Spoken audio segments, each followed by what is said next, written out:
Hello everyone and thank you for clicking on this video. I am discussing Star Trek Section 31 starring Michelle Yeoh.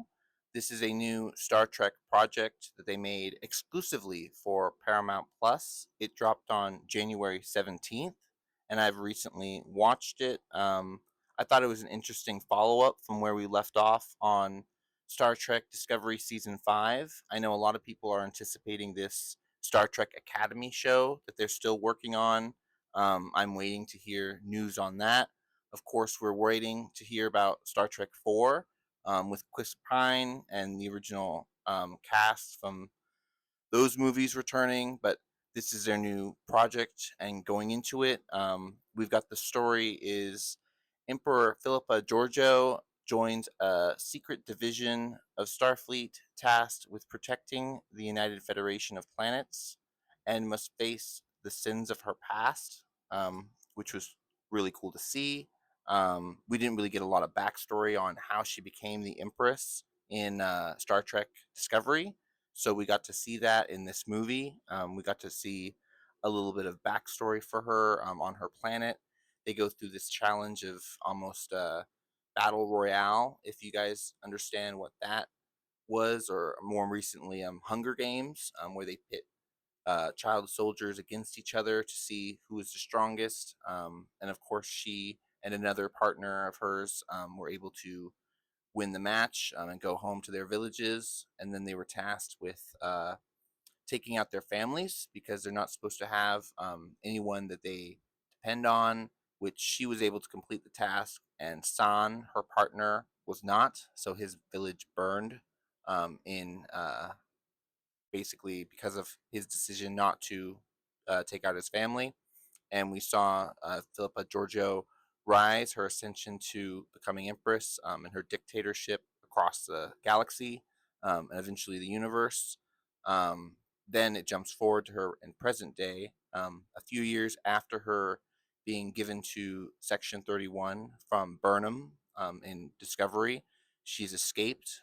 She's joined back up with the criminal syndicate of the known Federation and off-world or off-section groups, and she's formed her own enterprise or bar, if you will, which I thought was kind of funny. She was kind of running it like an Ocean's movie because it was heist-centric, so that was kind of cool to see something new in Star Trek. I know a lot of people were giving it a lot of hate on the internet when it first dropped because it was very different from typical Star Trek content before. They focused on the villains in this and anti-heroes, people that weren't following the rules.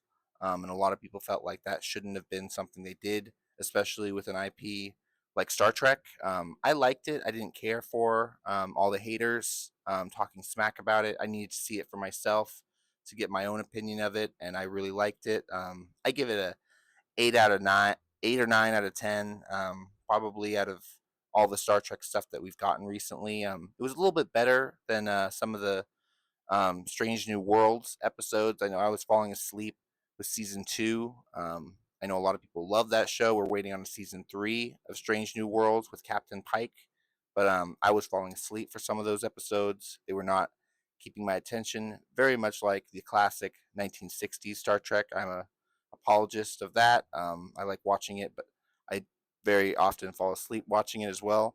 But we got to hear about how the director of this has done some things before. The director being Olatude Osamasai.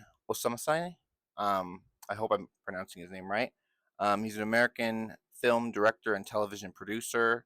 Um, let's see. He's known for his work on the Universal horror film The Fourth Kind with Mila Djokovic, which I've seen. I've watched that. That's really good. I recommend you guys checking that out. If you've not heard of it, go and check it out. The Fourth Kind interview, or uh, yeah, yeah, The Fourth Kind. Close Encounters of the Fourth Kind. Um, and then that was in 2009. Um, He's also done Evidence in 2013, which I don't know what that movie was about. He also did Smoking Aces 2, Assassins. So he's done sequel films and other sci-fi things like that. He was also a producer on the television Falling Skies, so a TNT show that I recently have done a review on. Really like that show. The current actor that is in that is on another show on HBO Max called The Pit currently, where he plays a doctor, and he's getting a lot of awards right now for that. So that's really cool to see. But going back into my Star Trek Section 31 review, we saw Michelle Yeoh having to team up with this ragtag team of call it Federation outcasts, if you will. Some of them were cybernetic enhanced robots, others were just Federation um, soldiers. But going into some of the cast, we got Casey Roshi, um, which was a Federation agent. She was a spy.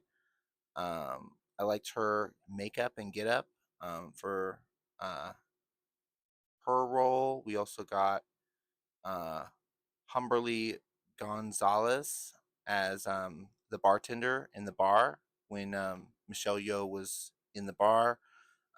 She was an alien, and I believe she had some psychic abilities because she read some of the characters' minds, their thoughts. Going on into, we got Omer Hardwick as their lead agent. He was Aok or Akon. He's been in shows like Power before and other things. Um, I liked him in this. He was a pretty good role um, as the leading Star Trek agent for the Federation. Also, Sam Richardson as Quasi. I liked him. Didn't care for Steve Rygoff. Um, he was the little alien that got inside of machines and hacked them and could reprogram them. He was a villain in this. Him alongside with Michelle Yeoh's or Philippa Jojo's lover interest, San, who was burned and faked his death and then came back to seek revenge in a plot to bring back the Terran Empire into the Federation space and plunder them for resources using a bomb that Giorgio had built in her own universe. Very interesting plot premise. Um, it sounded like a script for a episode of TV that they turned into a movie. So interesting thing there. Um, I'm not sure if they're gonna do future sequels to this, or maybe just do more standalone movies for the Paramount Plus network. But I'd like to see more Star Trek content coming down the line. But let me know what you guys' thoughts are on Star Trek Section 31. Did you guys like the movie? Did you not? Let me know. Make sure to like the video, comment down below on what your thoughts are. Follow the channel by subscribing to Screen Scene Guru here, and you can follow me on Instagram. But until next time, guys, have a good one, stay safe, and ciao.